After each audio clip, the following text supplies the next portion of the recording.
Support for this video is brought to you by Manscaped. Join over 4 million men worldwide who trust Manscaped with this exclusive offer for you, 20% off and free worldwide shipping with the code LJTV at manscaped.com. Good evening, people. We're back. It's Lead Judges TV. I'm your host, Dan Potts, and I'm without the main man himself tonight. Unfortunately, he's lost his voice. He's been screaming at the Arsenal. No. He's got no voice. I've been told that he's well enough, but he's not well enough to come on and talk because no one can understand him. To be fair, it would be lovely to have him on with a little bit of peace and quiet, but I told him to take the night off. So I've got myself two amazing guests instead. I've got Albert from Albert JTV. Albert, big up my bro. How are you? Keeping well. Always good to be reunited with my Potsy, man, and see Sophie there as well. Brilliant company. Thank you for coming on, my man. And of course, I've got Sophie from Hybrid Squad. Soph, how you doing, girl? I'm doing epic. How you guys doing? How you doing, as Joey Tribbiani would say.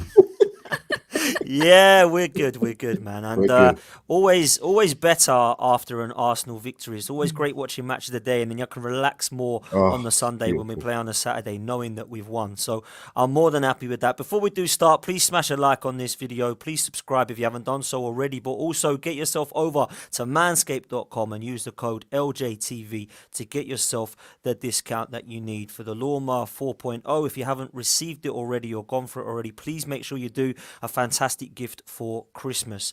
Guys, it was an Arsenal 3 points, which was so needed because of today's results. Let's start with you, Albert. Your thoughts on the game. Break it down a little bit for me, particularly our change from the first half to the second half, because for me, the attacking or lack of attacking creativity was poor, but it improved in the second half. What was your thoughts, mate? You know what? It's funny with Arsenal because oh dear. I wonder what that was. I didn't know if that was a dog or a cockerel, man. I didn't have a clue what that was. I'm thinking I definitely got no pets. It was Arteta just warning you to go easy. Okay. Yeah, I'll deal with Vinny. I'm sorry. I do apologise. No, Carry on. As you go. It's all right. It's all right. Now, Dan, you know what? Sort of coming into the game. When we play Newcastle, Dan, it's never going to be a good game, mate, because they're a poor side. They're a very, very poor side. So I think the score line was about right in terms of prediction. I think most people would have gone for that.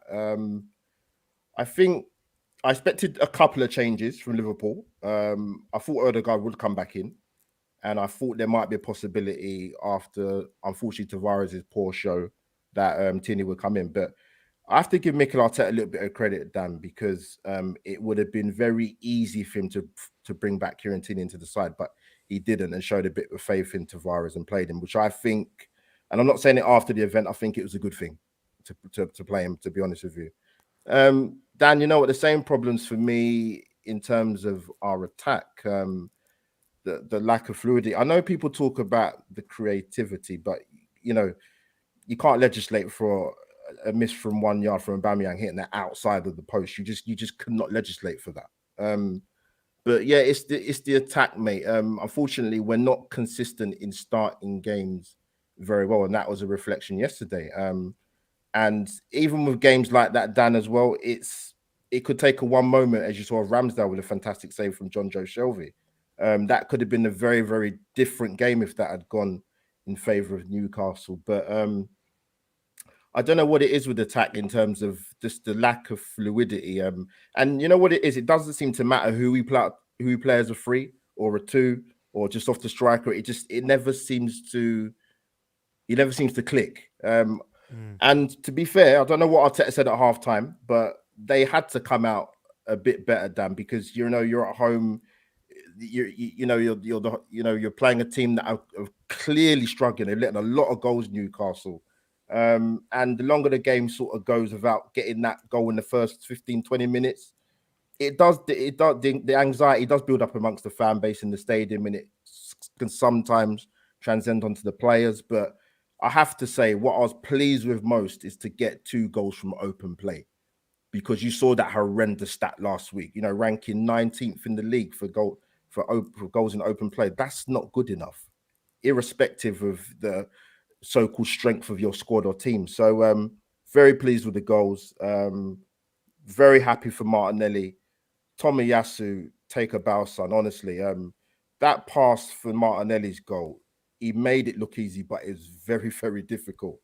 And one thing I must point out with Tomiyasu as well is he's so good in terms of aerial duels. He's actually our lead in terms of our defense in terms of our defensive unit. He's very good aerially, and actually, you know what? I think he will do, which will happen when he does get his first goal for Arsenal. I think he will actually be quite key in getting key goals for us, because when Saka put in that delicious cross in the second half, who was on the end of it? Yeah, Tomiyasu. He's always in that area where he's actually a threat. Big shout out to Nuno Tavares. Look, I could teach him to start to do with shooting practice, trust me. But for him, it's decision making. With Saka and Emil Smith Rowe, it's the same thing. It's decision making. It's making those key decisions in the right moments. But before I finish, what I do want to say is, what I would like to see more of Arsenal is being more brave in pressure moments in the pitch. I'm not talking about necessarily spraying balls across our own 18-yard box or 6-yard area. I'm talking about entire areas already being on the half turn to transition the play a little bit more quicker. Small things like that, but Arteta's got to sort of come out his show in letting these players do that for him. Albert, some great points as ever, man. You always do bring them up, and I think you're bang on in terms of the fullbacks. That's certainly what I noticed was probably our most attacking threat in Tomiyasu and Tavares. Before I bring Sophie in, I just want a big shout out to the chat for listening. Those on audio also. Big up to Gunnar Russ in the chat, who would like me to give a big shout out to Ryan O'Malley, who we met at the Tonington on Saturday, who is a regular listener. So thank you, Ryan, and of course, thank you, Russ. Soph, let's bring you in, man, because I look at the situation going forward with Mikel Arteta, Sophie, and I'm still got question marks. I'm still not convinced that we should be having the same stats as Burnley and Norwich in terms of our attacking threat and some of our goals and anything to do with going forward, basically. But I saw something a little bit better in the second half, and I thought to myself, do you know what? It does get to a stage with me where we are a lot more clinical when Saka and Smith Rowe are linking up together. And I think sometimes Saka and Smith Rowe being either side on the right and the left has done us no favours. I love both players, but I'd like to see them linking up more. And we saw them link up, and then obviously Tavares got himself involved for the second goal. And I think that I'd like to see that a little bit more. I think two of our best players linking up are Saka and Smith Rowe. So I just wanted to get your thoughts. Two questions. Firstly, on what our kind of attacking style is and do we have one? And second of all, I want to bring in Martin Ødegaard on this point, because yesterday there was mixed opinions. For me, I felt that he was just a player that looked quite nice on the ball, that kept it well, that kept the ball spraying, kept it moving. But I'd like him to find his teammates a bit more and actually give us some assists or some goals would be nice. I know he took a good free kick and it was a good save, but my thoughts on Martin Ødegaard have been very underwhelming, if I'm honest with you. And although the stats don't lie and that apparently we do look to create more when he's on the pitch, I don't really think that he's doing it for me in terms of his link-up play with his teammates. And him and Aubameyang just can't seem to be able to work together. So I know I've thrown a lot at you there, but what are your thoughts going forward, attacking-wise? Well, the first half was probably, for me, one of, other than Brentford and our first three games, one of the worst displays so far this season. We played better against Liverpool and we got thrashed 4-0 than we did in the first half against Newcastle.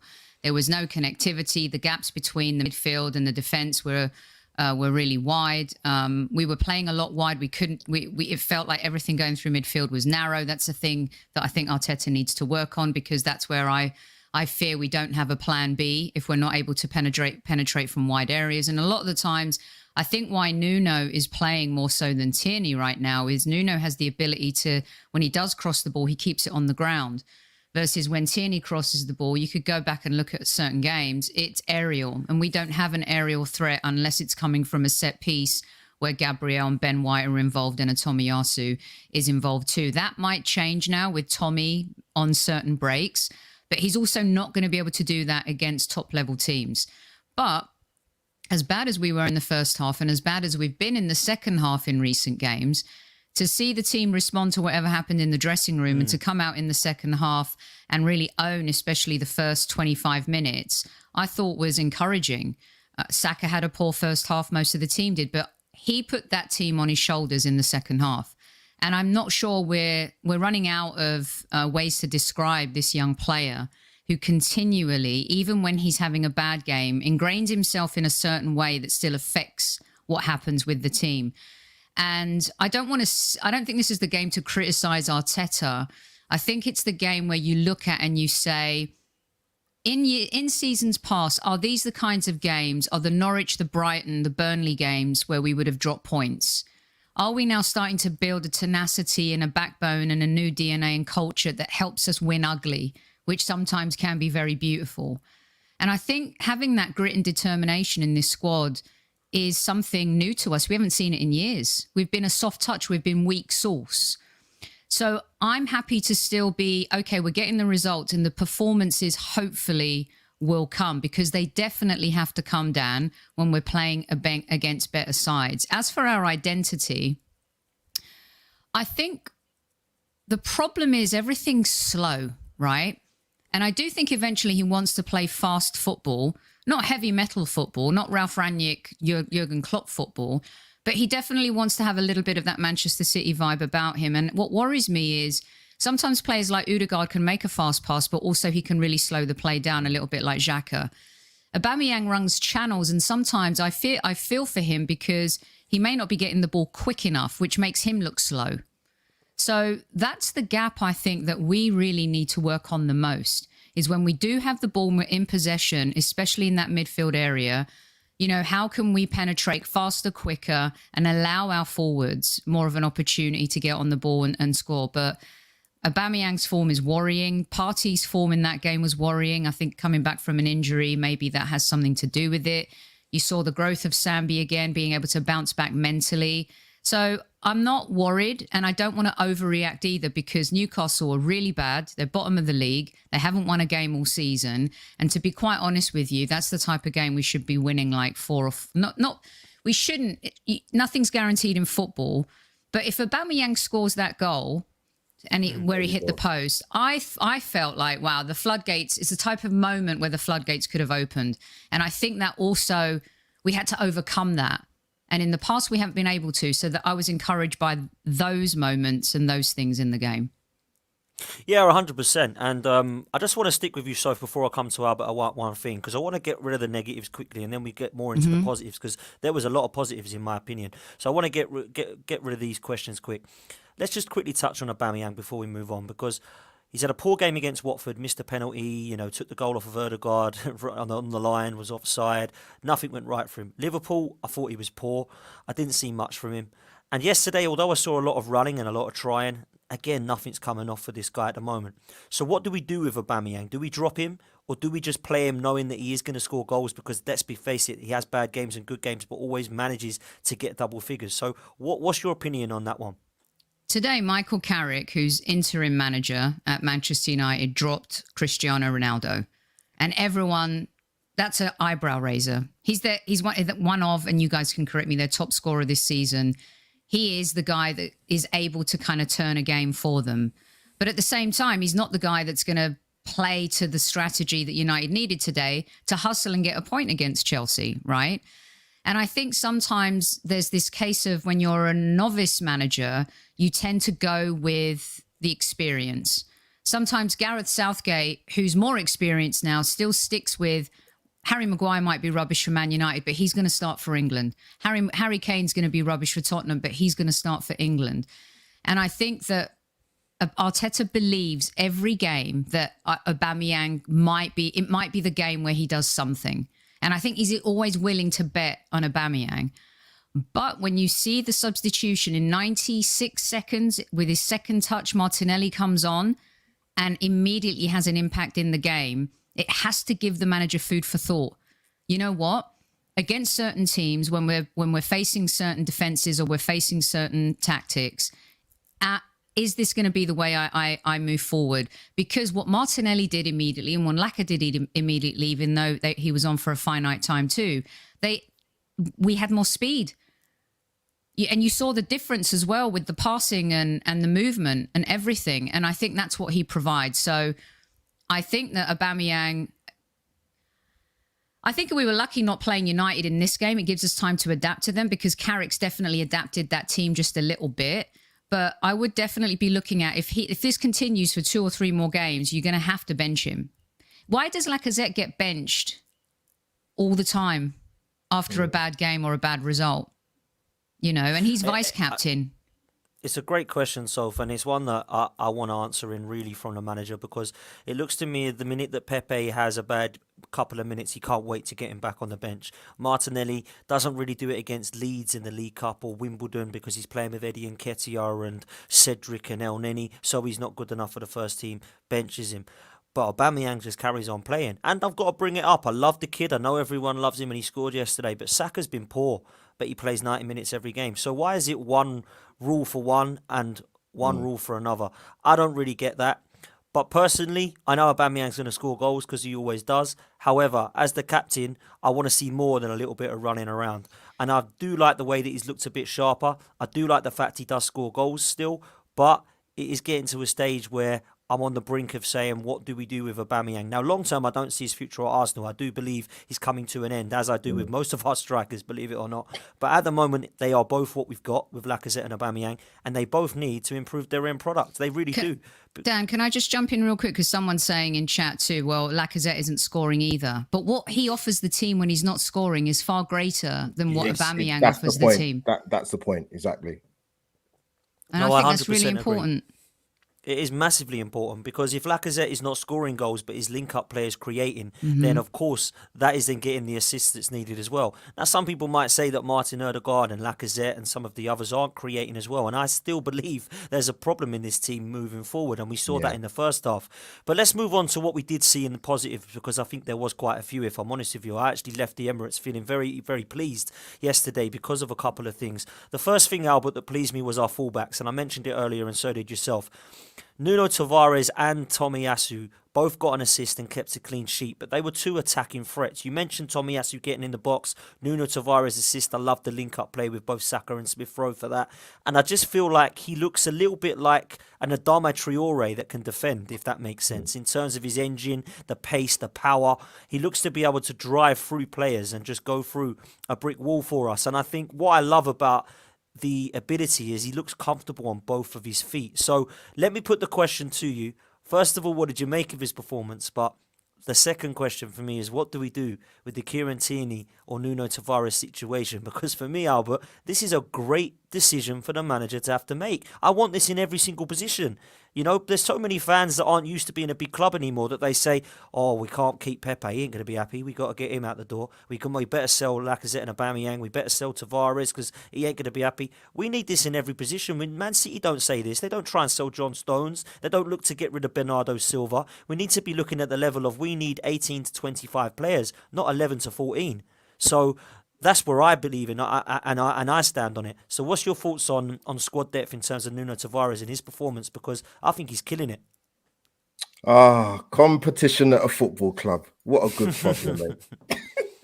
Dan, you've nailed it. Spot on, because there's been too many years at Arsenal where there's not enough competition in certain areas of the pitch. One area that I complained about for years upon years was the right back area. But yeah, with Tavares, he's very, very raw. But it's weird because with most fullbacks in the league, or most fullbacks who grew up playing football in their career, they start out as wingers. But I can actually see it. I can actually see it working out with him the opposite way, where he can be transformed into a winger, because he's very, very progressive. Yes, he's very raw. Yes, he takes pot shots. But are we really going to argue as Arsenal fans against a player that takes a shot at goal? Because I actually don't think we do it enough, to be honest with you. Yes, the range is a little bit off with him and the likes of Thomas Partey, but that will come. That will come. But he's very, very progressive. Great energy. And you know what? Like I mentioned at the beginning, it was a big decision for Mikel Arteta to play him. And you know what? It was a good one. It was a very good one. And he had a good game. So that has to give the guy confidence going forward. And like you said, Dan, it's a fantastic headache to have. We've got two guys that can play at fullback, even probably wing back as well. So there's major, major versatility there, which is key in helping the transition in this team being more of a consistent attacking force. As again with Tomiyasu, what I love about him is he does the basics. And this is my thing, that's just what really winds me up when people talk about fullbacks, because I saw some of the social media interaction after the Liverpool game, and some of the rubbish I was seeing in regards to things said about Sambi and something said about Tavares and Tomiyasu and we fast forward a week later, and you see Tomiyasu again putting a consistent performance. And not just that, Dan, you're going to get tests every week in terms of there's some very good wingers in this league.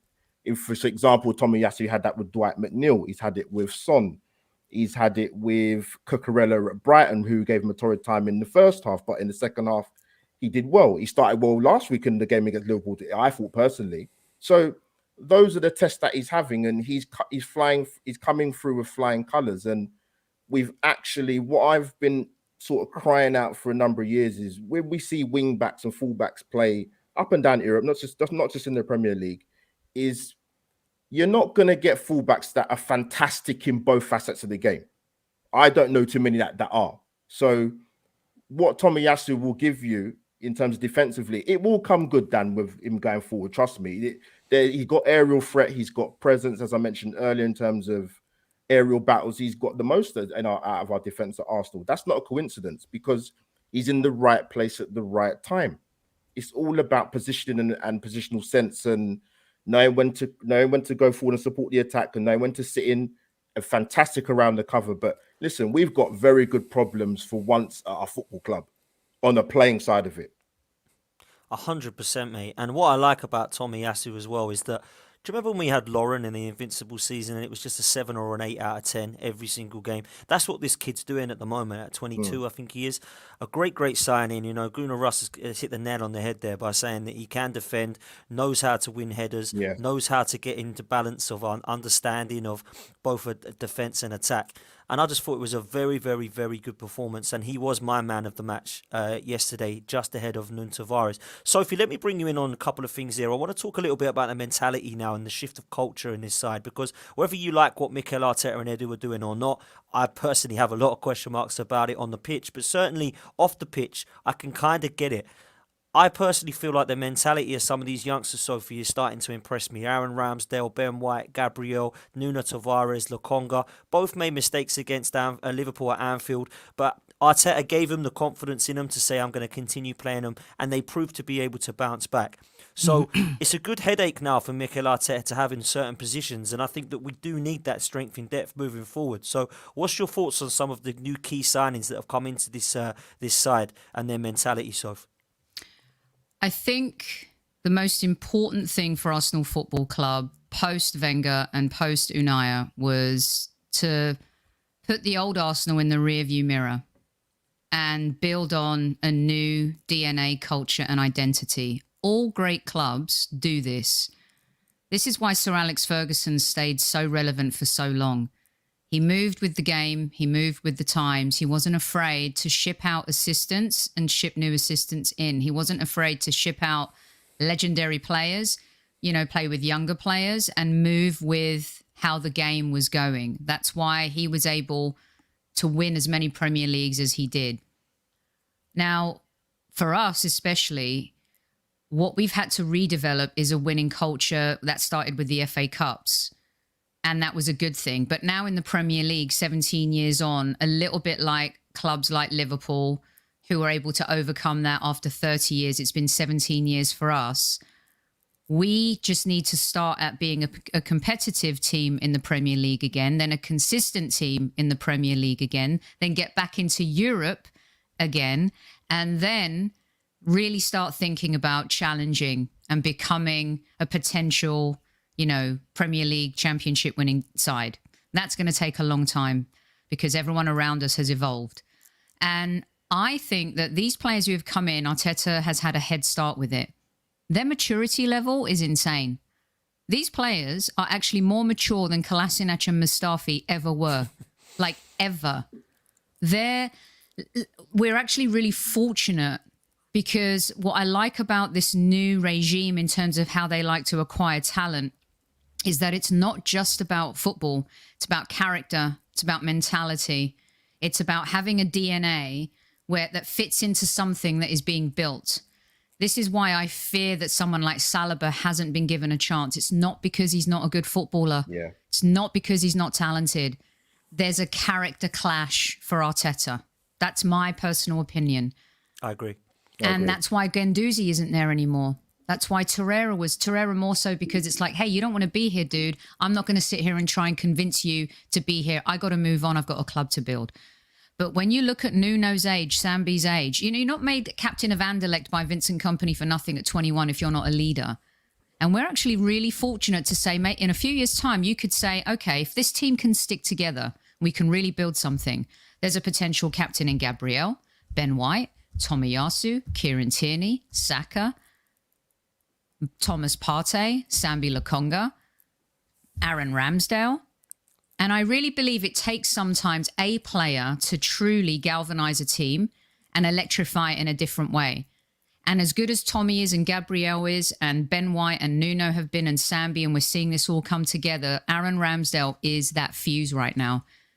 And to have someone like him in the side where you start to build this confidence and you feel that's a really important thing. So I think to give them credit, where I've criticized them a lot, the recruitment in the summer, when it comes to talent, Dan, on the pitch and here, is one of our best ever. And then couple that with getting rid of the cancer in the dressing room in January, you got to give the club credit for kind of going in this direction. And some people say, oh, well, it's lucky. Transfers are lucky. Well, that's for every team.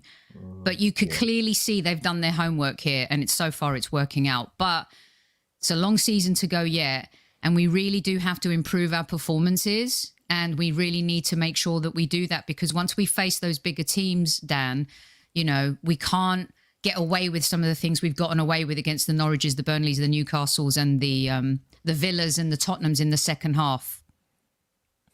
So everything you're saying is bang on. I'm going to bring in a super chat because Scott's kindly donated, and I think it's really important what he's saying. Scott, big up yourself, man. Thank you so much for donation. Says Sophie's bang on the money. A winning culture needs to be built. It doesn't just happen. We're slowly improving, and we need to continue to do so. Come on, you Gunners. Scott, I couldn't agree more, and it basically says what you've been saying, Soph, which is I honestly didn't sit there and feel like we had a shambles of a transfer window. And I was quite open and honest about that. And I've been fairly consistent about what my concerns have been about Mikel Arteta and Edu's kind of approach on the pitch, trying to implement a kind of style of play, which I'm still yet to kind of really believe in or been convinced for me. But actually off the pitch, I've never really questioned what they were doing, because they got in a Gabriel and Thomas Partey figure that I wanted to see. They've upgraded on a lot of positions. Yes, in some positions it's been fairly underwhelming with Ceballos and Willian and Runnison. And even Erdegaard for this season hasn't really hit the heights that I thought everybody was telling me he was going to do. But actually, most of the other performances have been really good. Lokonga, Tavares, Tomiyasu, Ramsdale, Ben White's forming a partnership with Gabriel now. We're starting to see why these players have come into the club. And certainly the mentality and the strength behind that and the passion and desire that I'm seeing from some of these young players. Can I come in on that, mate? Is great.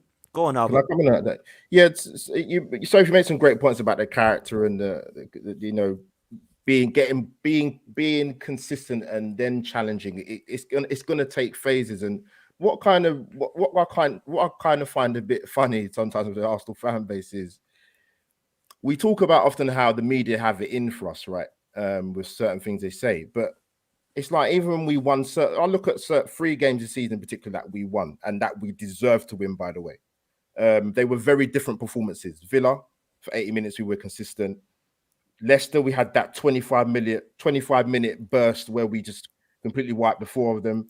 Tottenham, we had a fantastic 45. But then people go, oh, but Tottenham never showed up, or Leicester haven't been that well this season. And Villa, we let them come back into it when we went 2-0. I said, but if you're saying that as an Arsenal fan, you can't criticize the media for saying the same thing.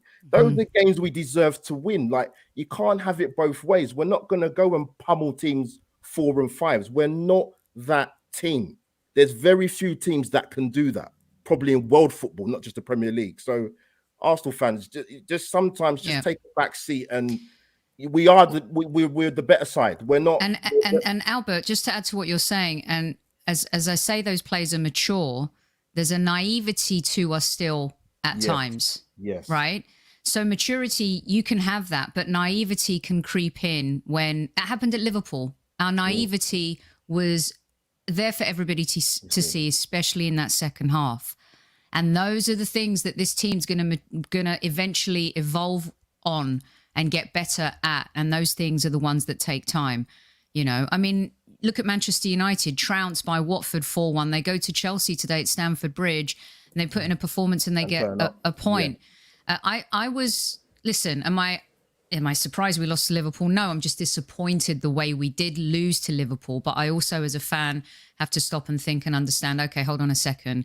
We're not there yet. Like, we're not there to go toe-to-toe with Klopp on the touchline and think how players can respond in a way because we just are too naive for that. Did I like seeing it? Yes, but we're not that side yet. No. 100%. No, 100% with you. And Albert, I want to bring this comment up and ask you to look at it. Russ, we all know Russ. We all love Russ. He says he'll be honest, he's not seeing 90 minutes of aggressive pressing and chance creation. We're a one-half team at the moment. Now, I'm going to kind of agree and disagree on this, Albert. I want to get your take on it. The reason I agree is because we're not. I think Russ is right. But actually, do we ever see a team that plays 90 minutes press and 90 minutes of being on top? I would disagree. But actually, we are probably a one-half side at the moment. We've done it in the games against Leicester. It was kind of game over in the first half. Tottenham is another example of us being over at Villa. We've had that a couple of times with our wins. So is that just this young side trying to progress? Is there still, work to be done to try and improve our 60 minutes, 70 minute, maybe 80 tops if we can get to that stage of being a pressing side? Is that just part of the process that everyone keeps talking about? Yeah, like you said, I don't think many teams do that, and I think part of probably the issue is, I think someone mentioned it in the chat earlier, the younger players in our side have stepped up for quite a few years, but our senior players haven't. It's not met in the middle. That's a huge part of the problem.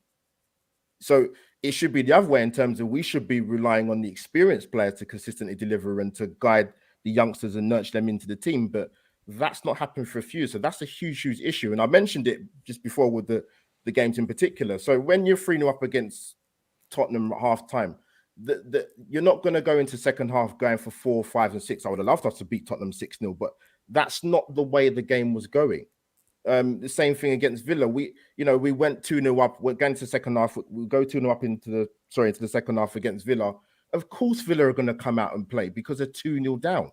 They have to come out and play better than they played in the first half. So that's what I mean. When I understand you want Arsenal to play on the front foot or be more consistent for 70, 80 minutes, but we're not that team. And I don't think many teams are like that in the league, to be honest with you. That's not just a criticism of Arsenal. That's just, if you watch football outside of watching Arsenal in the league, you will see that.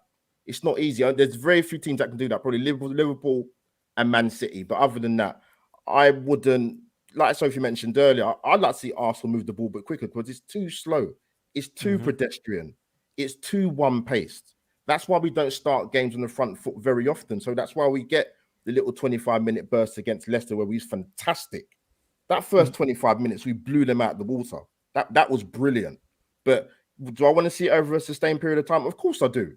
But like I said, this team, when the experience and when the youngsters meet in the middle, and hopefully with some better recruitment, January's tough. January's a tough window to buy anybody. Everybody knows that. But this is where the guys at Arsenal with the hierarchy, this is where they step in, the likes of Richard Garlick and Edu. That's their job.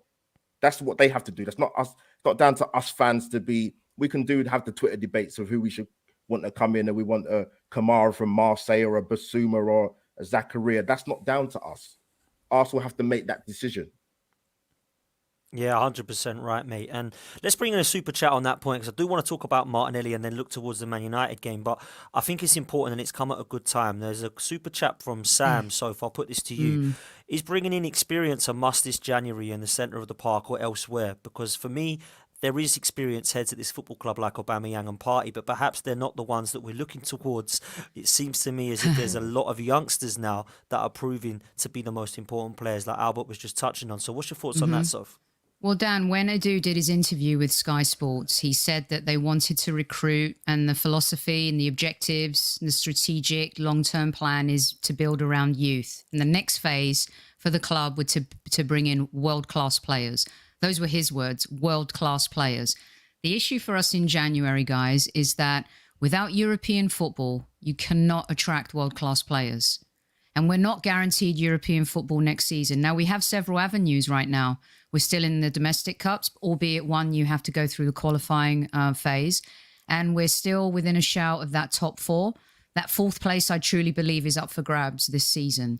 I think the three above everybody else are going to be very, very difficult to catch. Anything can happen in football, but they've set the tone and a totally different type of pace. Now, we were always able to attract like an Aubameyang, a Partey, a Gabriel, a Pepe, a Tierney, because we had a Lacazette, because we had Europa League football. But without any European football, it's really tough. So you've seen the DNA of the player we've had to go after in the summer in order to start that rebuild. We had to start with the younger players first because we just can't attract those world-class players yet.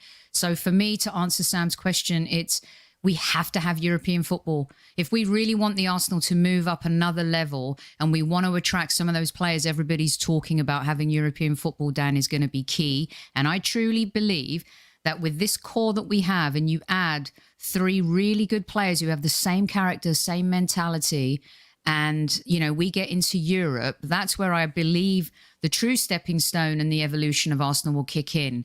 Because it's still going to be tough for us to qualify for Europe this season. It's not impossible, but I still think through those three channels we can definitely do it. But going forward, to really be that competitive, consistent team, got to have European football in order to attract better players. Yeah, and I think, where people will say that we don't need it is because Thomas Partey has come to Arsenal, by playing Thursday night football. Aubameyang and Lacazette come to Arsenal out of the Champions League, and all of the players we've just bought have come out of the Champions League. And as far as I'm concerned, as much as I think some of the signings and a lot of the signings have been really, really good, actually, we have still got a little bit of we are the Arsenal that people do want to come to play for. My only question mark is how long does that last for? So we can only be the Arsenal for so long. But Europa League's a route back to the Champions League. That's why. Yes. When there's no European football, there's no route to anywhere. That's the problem. They came with the belief that, especially some of them under Wenger, we can do this. You get to a Europa League final, you say, okay, you know what?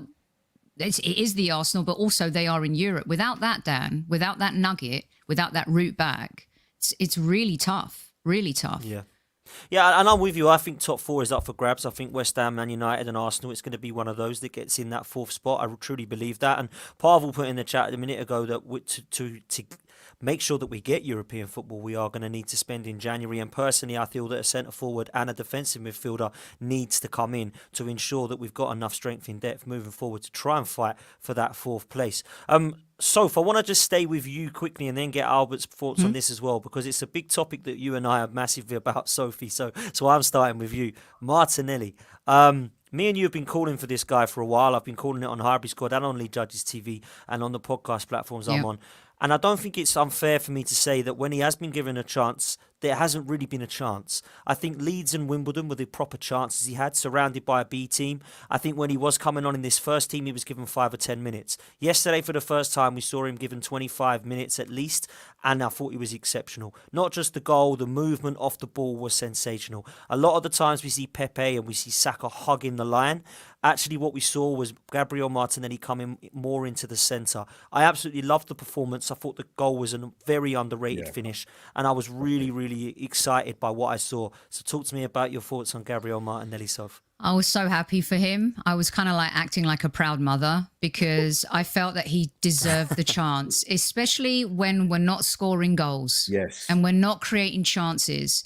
You need these X-factor players, right? And what I love about our youth, you look at Man United, they've got Greenwood, they've got Rashford, they've got Sancho.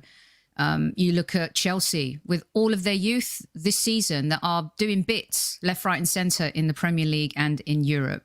And I think that we have enough talent that is they may not all be as good as the Fodens of the world right now, but they're super talented. I think Martinelli has got superstar potential.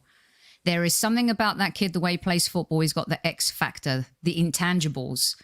And to have that kind of an impact immediately, it felt very Michael Owen-esque to me, where he would have an immediate impact coming on, whether it was a sub for Liverpool or England, or even in the early days of Man United, that Man City game coming into my mind, especially. He has that about him, and I think he deserves a chance. And when the forward line isn't scoring right now, why not? The other thing about Martinelli for me is, again, maturity. He's kept his head down. He hasn't complained. He let his father do the talking for him a few weeks ago. Clearly, he loves the club. And I think that Brentford game was a massive, humbling moment. Arteta a little bit set he and Balogun up to fail. That first game, playing a newly promoted team, 70 years plus, haven't come into the top with all the excitement. We had a makeshift squad. It wasn't the right squad. If you go and look at the starting 11 for that match versus who's playing right now, it's completely different. So they were kind of thrown to the wolves. And they neither have featured a lot since. And it's almost like they've had to earn the respect back. Now, Balogun is doing bits in the under-23s. He's got to go out on loan. Yeah, but Martinelli, having proved himself a little bit more in the first team, I think now he's an X factor. He's like having a new signing in January. Unleash him and let's see what he can do. I absolutely loved his performance. I really, really did. And Albert, I'll bring you in. I want to ask you your thoughts on Martinelli's performance, but my bigger question, I think, is more of a concern for another player, which is what does this mean for Nicolas Pepe? I thought it was a massive statement bringing on Gabriel Martinelli instead of Pepe. I think it looks like he could be off in the summer. What's your thoughts, mate? Oh dear. So Sophie mentioned about setting up to fail. I've always said this with Pepe. I'll answer the question in reverse. But when he plays him, Arteta, I've got no idea why he plays him on the right. It makes no logical sense to me. If he was a two-footed player, then you could think, maybe he can adapt and be a bit more versatile. But he's very one-footed, so on already before he starts the game, it's almost a hindrance. And he just, the problem with Pepe for me in regards to, if you're going to compare him to Saka, for example, or maybe even ESR, is that they make the better decisions in the key moments than what Nicolas Pepe does. That's why they play ahead of him. That's my personal opinion. I think for Pepe, I think he's in trouble. Simple as that. Like you said, the fact Martinelli came on ahead of him is a huge problem. Massive, massive problem. And what's the first player you asked me? Sorry, the first player, Dan? Yeah, I was talking about Martinelli's performance, mate. That's it. Thought it was. I can't forget Gabby's name. Unbelievable, mate. Brain fart. But you know what it is? People talk about Martinelli and they say he's been given opportunities. I'm like, when? I mean, you mentioned it, Dan. Like, he played against FC Wimbledon and Brentford. I mean, is that really an opportunity to stamp your authority? Yes, in the game against 7 minutes. Yeah. And the game against Leeds, I was there. I mean, he didn't have a good game, to be fair. He didn't. Let's be honest, he didn't. But in terms of opportunity, he's not had it. But that goal yesterday was fantastic. Fantastic finish. But I think the thing with Martinelli, for me, in my own personal opinion, and I would kind of liken it to Phil Foden in the sense that as talented as they are, it might appear to the naked eye they play very one-paced. And maybe Pep saw that. Maybe Arteta sees that and thinks maybe there needs to be a bit more in terms of development to their game. Obviously, we've seen the transformation with Phil Foden in the last couple of years. He's been fantastic. And I think that's been adjusted with his game. With Martinelli, maybe that might be possibly the reason why. But I do think he deserves more of an opportunity just because the simple fact that if you look at all our strikers, they've not been cutting the mustard for a few years. Yeah. They're not. So he has a reason to be put in the team because if the strikers are not scoring goals, why is he not getting minutes? So can I spin it back to you also, though, in the sense that you say they're one pace, but also I think there's certain situations where there are players that think more ahead than other players on the pitch. Yeah. And therefore a formula needs to be found in order to make that work. Foden is always 2 steps ahead. He's just got that football brain, right? Ozil had that in his prime. Always 2-3 steps ahead. Sometimes you could see that when he played with certain players at Arsenal, they were just never quite on his thinking level. Ødegaard has that a little bit, which sometimes is why plays break down. Because I think his football intelligence is out there. So I just wanted to throw that back your way because I think that might be the case for Martinelli too. I think he thinks way ahead. His brain goes like this. Yeah, you know what it is. I think, like I said, they're both, in regards to those two, Martinelli and Foden, they're both very talented players. But maybe I'm just thinking in terms of, not that I'm a football coach, obviously, but maybe what Pep might have seen in Foden's game, maybe in what he sees in training, or what Arteta sees, to think that maybe, yes, they're talented, but maybe they just need to hone in on a few, just tweak on For a couple sure. of things. Yeah, possibly. for sure. Yeah. That might be it. But I love Martinelli, trust me. I think we're going to need him to step up, to be honest with you, because he will get more opportunity. There's not going to be a reason for Arteta not to play him. This is a master stroke almost, Albert and Dan, Yeah. from Arteta. This could be a master stroke. A lot of people like me and Dan have been screaming for him. I think you too, Albert. African Cup of Nations is coming. He's starting to ingrain him now. December is going to be a long month. We've got some winnable games in the league. We've got the quarterfinal of the EFL Cup against Sunderland as well. And then Oba goes, Pepe goes, Thomas Partey goes. We lose players. Martinelli is going to get his chance. And it could be that he's planned for this and he's managed it to the point, knowing his injury, his recovery, and understanding and seeing him in training every day, that the timing of him coming in and being ready for that moment, it could be a bit of a master stroke from Arteta. We'll see. Hopefully. Come on, Mikel. I think this is Martinelli's time. I see him under Unai Emery as a centre forward, and that's why I believe he's going to be a centre forward in the future. Scoring 10 goals in the Europa League and the League Cup. There was no Saka and Smith Rowe. Trust me, everybody that when I say this says no way.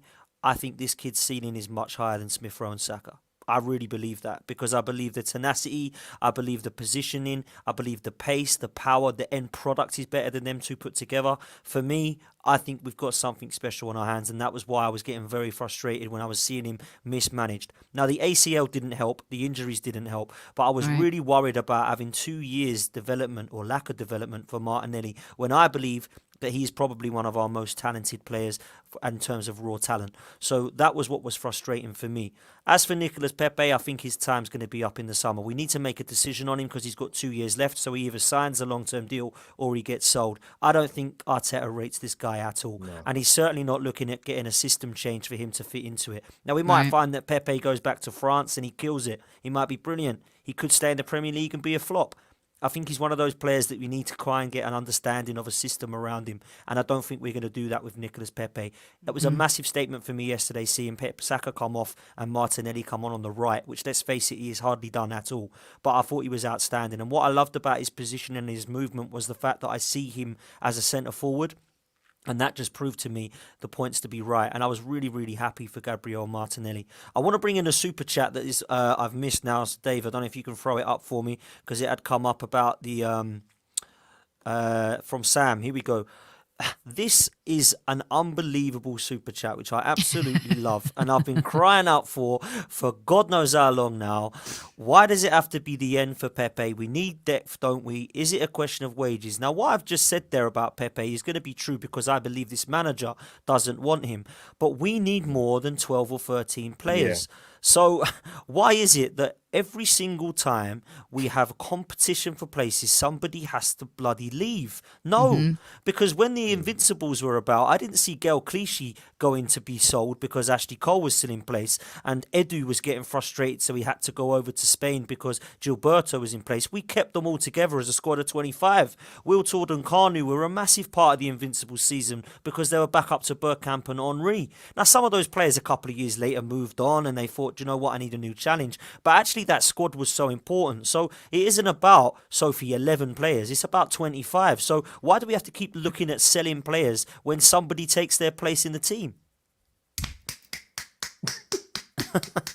I couldn't agree with you more. Here's two things as well. We've done phase one. Phase one is for the Arsenal to have a starting 11 that picks itself. Yeah.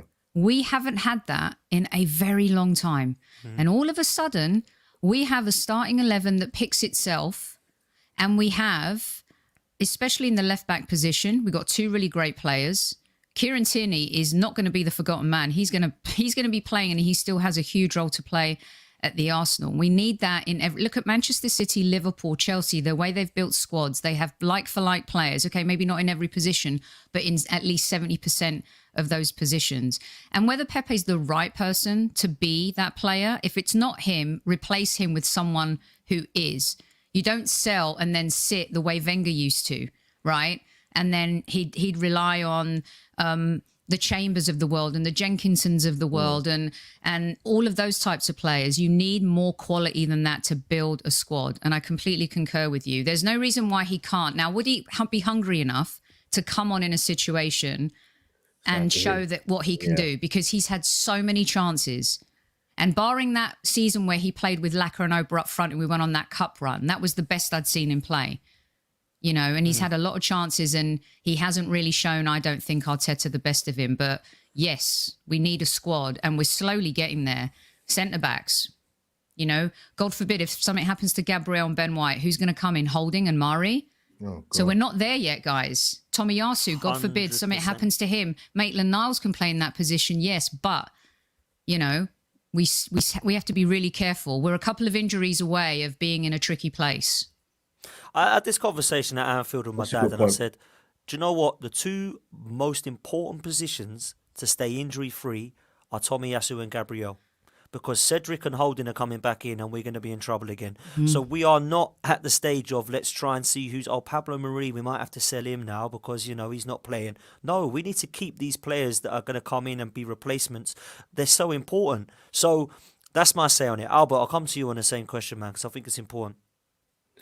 Dan, you know what's mad? It's the fact that we're even as Arsenal fans having a conversation about our defence. No, because I said at the start of the season that we actually, not the start of the season, but the start of the season, I actually want to see us actually have a settled 11, which Sophie kind of touched on. But more so as well, having a cornerstone of a back five. I've not seen that at Arsenal for a number of years. We'd have to go back a long, long way. But we actually have a defensive unit that we can actually have a bit more confidence in. They've put the performances in for us as fans to have that confidence in them. I mean, you must be impressed with Tomiyasu, Arsenal fans, and Gabriel the last couple of years, and what Ben White has shown before he came to Arsenal. By the way, people, not just what he's shown at Arsenal. Obviously, Tavares is raw, and we knew about Tierney for a few years at Celtic. So we actually have a cornerstone of a team to actually work with, which is the most important thing. So yeah, we need strength and depth, like you kind of mentioned, and you know, God forbid that, you know, in terms of injuries, touch wood, we don't get any, because we will be in trouble. We absolutely will be, and we are an injury away. But with the Pepe thing, sorry, Dan, just to mention, go on, mate. It's amazing because he's got, if you're just going by his stats, what he's done, people will say he's done better than Saka and ESR, but sometimes stats aren't everything. You need to see, you have to go with the naked eye and what you see with what somebody brings to the team consistently. And unfortunately for him, whether it's a mixture of Mikel Arteta doesn't fancy him or he's not producing in the final third when he plays in the games that he's played. Listen, if Nicolas Pepe gets his nut down and says to himself, you know what, I want to come back I want to fight and get back into this team and contribute because, you know, I can bring something to this team, despite what maybe some of the sections that Arsenal fans might think about him. But it's an interesting one, mate. Time will tell. Yeah, it is, and I think in the summer we'll obviously still be looking at some business. I hope we do more in January. Obviously, Saliba, people are talking about in the chat coming back, and Mavropanos, who is a player that Sophie can say better than me, is definitely a player who has shown a lot of promise. So there may be options for backup, but I just thought it was a massively important super chat. So big up Sam for putting that super chat in, because I thought it was spot on. Guys, I've got a couple of questions to round up with, and then I want to get your opinions on our realistic targets for this season. So first of all, I'm going to do a couple of quick fire questions to both of you looking forward to the Manchester United game. You'll get to answer both of these. We'll start with you, Sophie. Who is your midfield partnership at Old Trafford going to be? I would keep Sambi, and if Thomas is fit to go and he's ready, which I think he is, and hopefully this game this weekend helped, I would go with Thomas and Sambi. But I think Maitland-Niles will have a part to play in that game. Fair play. Albert, anything different from you? Are you going to bring Maitland-Niles or even El Neni into the mix? Because El Neni and Partey were class last year together. Or are you sticking with Sambi Lokonga and Partey, mate? I would stick with them, and just purely because I would be very, very surprised if that gets changed at midfield too. I'll be very, very surprised. I mean, you could probably at a push, maybe Maitland-Niles, but that's even a slight maybe. That's not even a big maybe. But I'll be very surprised, mate, if it changes. Yeah, for me, man, it's definitely Lokonga and Partey. The only way that would change is if Granit Xhaka all of a sudden made a magician appearance, and then he would come. Could happen, Dan. Could happen. Man, Arteta loves this guy. So not yet. If he was fit, he'd come in. But I'm with you, both of you, Partey and Lokonga for me. My next question, I'll start with you again, Sophie. Saka looks like he's probably going to be out if the injury is as suspected. Who plays ahead of Saka to come in to replace him? I mean, I'd like to see Martinelli start against United. You know, I'd like to see I don't know if he'd do this. He'd play maybe he'd play Ober up front. Maybe he'll play Martinelli on the left. I don't know. Does Pepe get a chance to come in? I don't think so. It's a bit of a pickle, isn't it? Because Saka is such an important player for us. Like I said, even when he's not playing good games. So yeah, fair play. Yeah, that would be. That's a tough one. Yeah, it's tough. Yeah. If Saka's out, you know what? I'd like to see Mikel, just surprise United a little bit. Possibly. I think Laka might come in actually as well.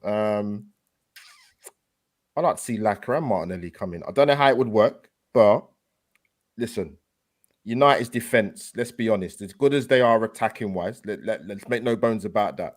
Defensively, they're not that great. So they can be got at. And I'm actually looking forward to the game, mate, to be honest. I know some Arsenal fans I know are petrified, but I'm like, why? I know we've got a horrendous record there, believe me. But yeah, listen, play both of them, man. I would like to see that. Fair play. Yeah. Fair play. And my last one, actually, I've got two more, but the second to last one is going to be, Soph, I'll come to you first. Aubameyang, does he play at Old Trafford for you? If it's you, are you going to play If I'm Aubameyang, making the decision, not Arteta. Yeah. Yep. Here's my worry. Mentally, what would that do to him? Because he's already suffering confidence-wise. You don't miss a sitter like that against Newcastle, a rock-bottom team in the Premier League, if in the moment you're thinking and you're overthinking. And I don't think he's been the same since being dropped for the North London derby when he turned up late. He's just he's not had that same confidence. We've seen spurts.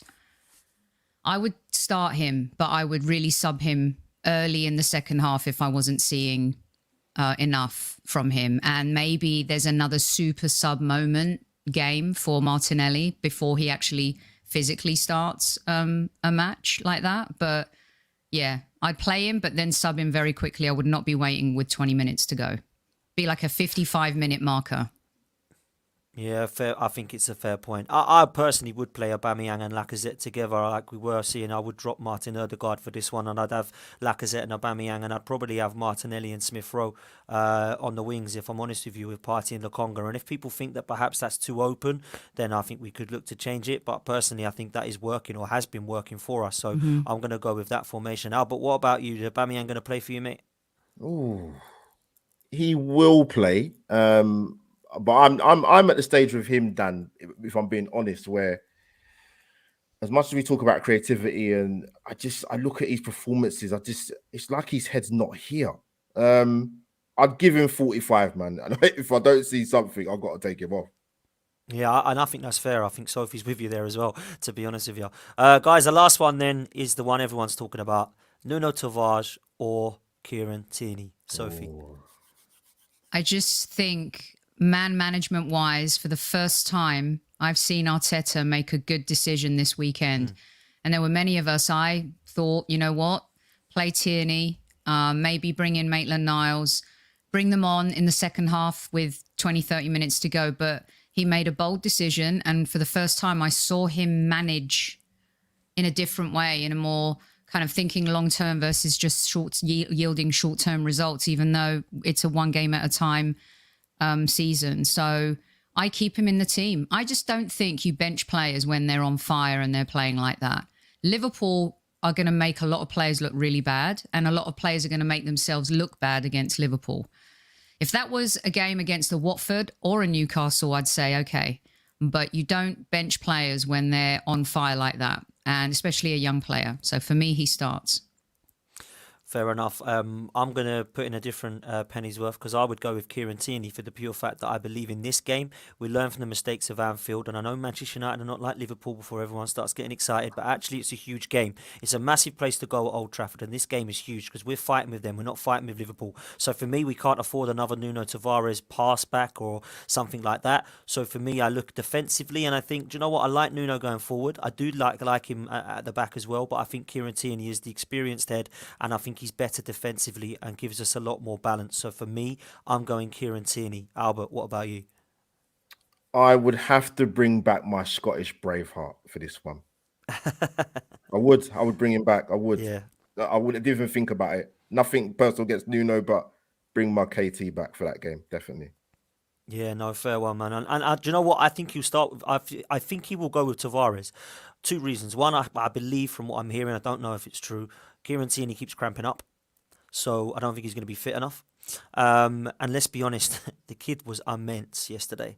So I think that, to drop him after that one, it kind of goes against, make a mistake and I'll play you, but play wicked and I'll drop you the next game. Maybe that doesn't make sense. And I think that, do you remember in the Champions League final where Matthew Flamini pretty much got us there at left back and then he dumped him out for Ashley Cole, who just left us the following year?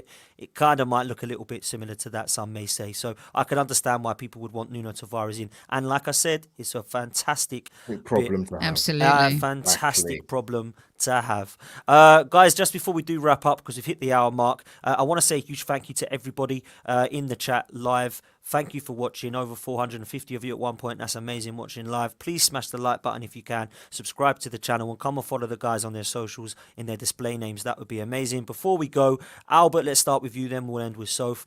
What do you think our realistic targets are this season? And I'm talking domestic cup-wise and league position-wise, mate. I know we're still early, but what's it looking like a realistic target for you, bro? Oh, God, it's probably...